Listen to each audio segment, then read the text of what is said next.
Shalom, selamat pagi. Kita berjumpa kembali dengan kebenaran firman Tuhan pagi hari ini. Mari sebelumnya kita berdoa. Bapa, kami sangat bersyukur karena Engkau sungguh-sungguh Bapa yang mengasihi kami. Engkau senantiasa berkata-kata kepada kami. Kami sangat percaya itu Tuhan. Dan pagi hari ini hamba-Mu berdoa buat diri hamba-Mu sendiri, juga buat semua yang mendengar. Biar ketika Engkau berkata-kata, kami berkata iya, kami setuju dengan kebenaran-Mu Tuhan. Roh Kudus tolong kami, pimpin kami, urapi kami semua ketika kami mendengar firman Tuhan. Biar apa yang kami dengar itu membawa kami semakin mengasihi Tuhan, semakin cinta kepada Yesus, semakin rindu mengenal Tuhan Yesus. Terima kasih Bapa, kami bersyukur di dalam nama Tuhan Yesus. Amin. Mari kita lihat di dalam Injil Markus pasal 5, saudaraku ya. Saya akan bacakan ayat 25. Tapi saya tidak akan bacakan sampai selesai perikop ini, karena saya percaya saudara yang mendengar pagi hari kebenaran ini, saudara sudah pasti tahu ceritanya tentang apa, saudaraku ya. Di dalam perikop ini ada dua peristiwa yang luar biasa dicatat oleh Alkitab. Yang pertama, di ayat 25 dikatakan adalah di situ seorang perempuan yang sudah 12 tahun lamanya menderita pendarahan. Jadi ini kisah yang pertama sebelum Tuhan Yesus menuju ke rumah pemimpin rumah ibadah, Yairus namanya.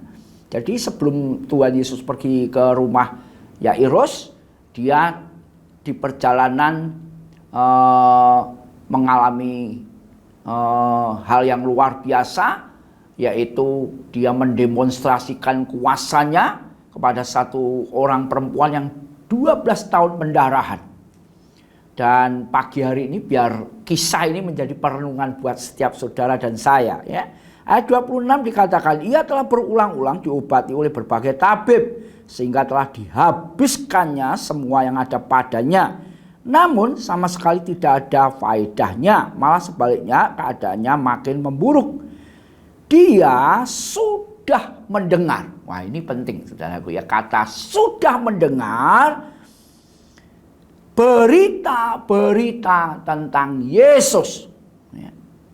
Dia sudah mendengar. Ini penting sekali. Pagi hari ini kita akan merenungkan kata sudah mendengar ya.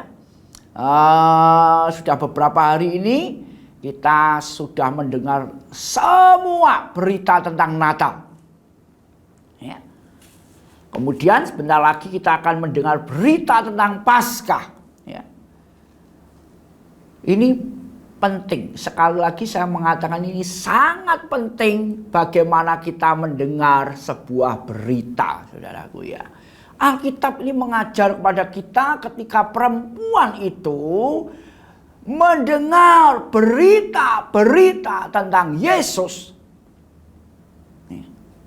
Hal yang luar biasa terjadi dalam hidupnya, saudaraku. Dan saya rindu pagi hari ini apa saja yang kita dengar tentang Yesus, kita mesti berdoa, minta kepada Tuhan supaya apa yang kita dengar berita tentang Yesus itu membuat sesuatu hal yang luar biasa terjadi dalam hidup kita. Ya, perempuan ini luar biasa dicatat oleh Alkitab ya.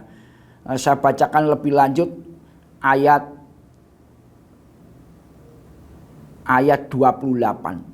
Sebab katanya, ini luar biasa sekali, asalku jamah saja jubahnya, aku akan sembuh. Di ayat di Injil yang lain dikatakan ujung jubahnya ya.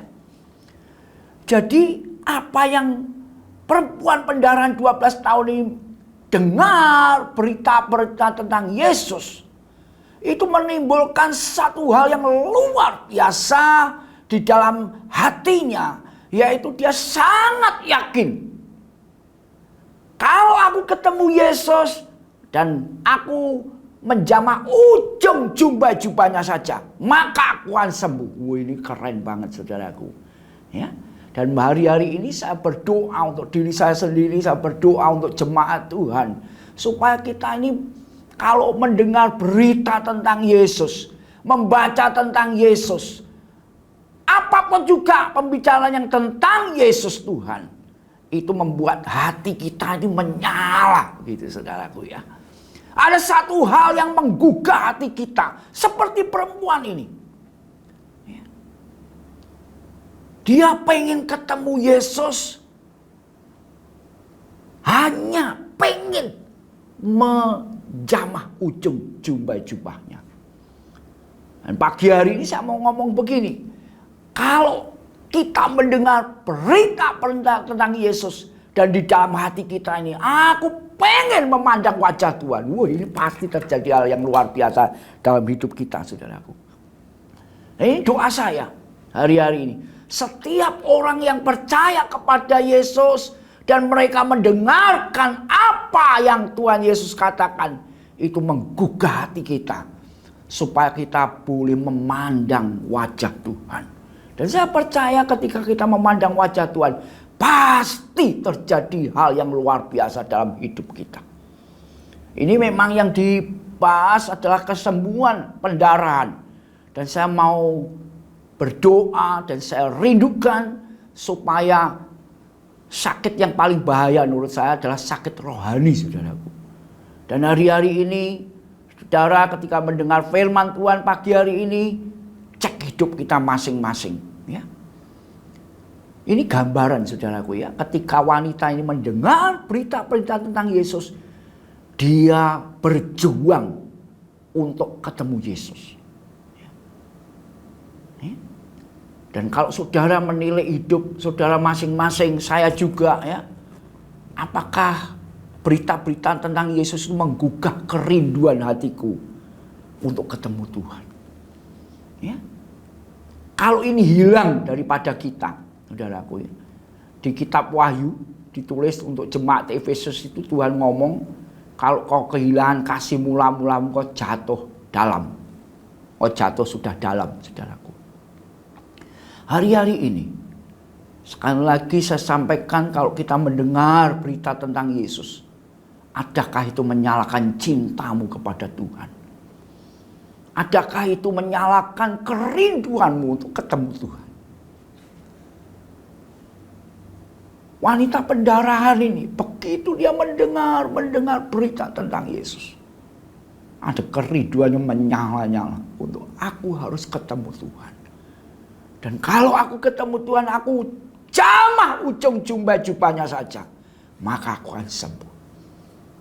Hari-hari ini, saudaraku, kalau kerinduan kita akan Tuhan sudah memudar, biar pagi hari ini kalau kita mendengar akan kebenaran ini, saudara dan saya berdoa minta kepada Tuhan, Tuhan pulihkan aku kerinduanku untuk bukan hanya menjamah ujung jubah-jubahmu Tuhan, tapi memandang wajahmu Tuhan. Dan saya percaya kalau hal ini terjadi, saudara dan saya pasti mengalami hal yang luar biasa di dalam kehidupan ini. Ini yang menjadi perenungan saya, doa saya, kerinduan hati saya. Dan biar pagi hari ini saudara juga mengalami seperti wanita pendarahan ini. Ketika dia mendengar berita tentang Yesus, maka dia punya kerinduan bertemu dengan Tuhan Yesus. Dan terjadilah ketika perjumpaan itu terjadi, maka hal yang luar biasa pasti terjadi dalam hidup setiap kita. Juga wanita ini mengalami 12 tahun pendarahan, dihabiskan semuanya, keadaannya bukan membaik tapi memburuk. Tapi ketika dia berjumpa dengan Yesus Tuhan, maka sesuatu yang luar biasa terjadi dalam hidupnya. Dan aku biar pagi hari ini firman Tuhan yang kita dengar menggugah hati kita untuk kita kembali mengalami kerinduan yang kuat untuk memandang wajah Tuhan. Amin. Mari kita berdoa. Bapa, kami sangat bersyukur buat firman-Mu pagi hari ini Tuhan. Kami sungguh rindu mengalami perjumpaan dengan Engkau hari-hari ke depan ini Tuhan. Hamba-Mu berdoa, sekali lagi hamba-Mu berdoa buat hamba-Mu sendiri. Buat setiap orang yang mendengar akan kebenaran firman Tuhan pagi hari ini. Biar kami punya kerinduan. Hati kami terbakar ketika kami mendengar berita tentang diri-Mu Tuhan. Sehingga kami semakin hari, semakin rindu mencari wajah-Mu. Terima kasih Tuhan. Kami bersyukur, kami berdoa di dalam nama Tuhan Yesus. Amin. Tuhan memberkati.